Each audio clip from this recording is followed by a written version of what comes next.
neng pasar blonjo tuku iwak ape gawe lawuh kupat. Nomor 1 tuku iwak bandeng ape nggonjangan semur. Bariku lanjut tuku klopone. Lho, bakule lek ngoceki fokus aja dibeda cah, golek kebacok. Bariku lanjut milih iki tuku bumbon, lombok bawang brambange yo sak empon-pon. Terus langsung tuku iwak pitik dibacoki cakcok-cakcok ae. Bar mulai ke pasar cah, iki aku langsung goreng tahu ae, tak cemplungno plangplung.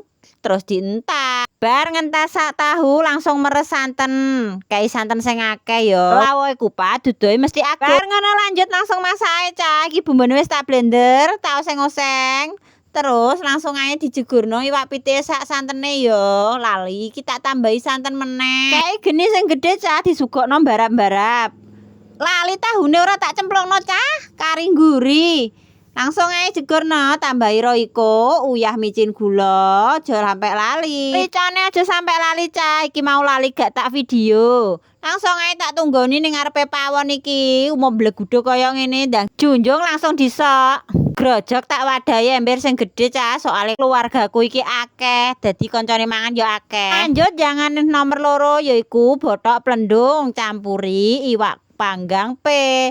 Iki mono jangan santen yoan tapi gawe klapa enom. Dicemplungno kabeh bahane dikokne jero ompreng, terus disugokno ditambahi santen sak ampase. Cemplungno iwak pene diudek-udek enteni sampai umup kaya ngene.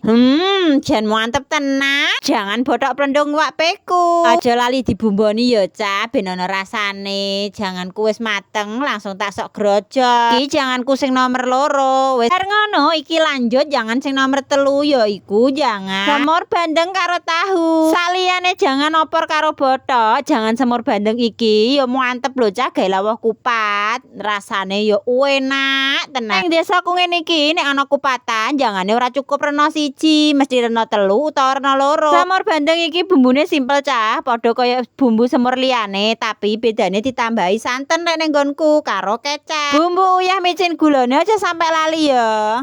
Diudek-udek sampai ngenteni umup. Wala iwak bandengku jos tenan pokoke. Jangan kuwis umup, siap tak le ning jero ember ngene. Jangan kurena 3 wis mateng kabeh cah. Ayo kowe milih sing endi? Sing mbok gawe lawuh kupat, dinggo lawuh sego juga iso.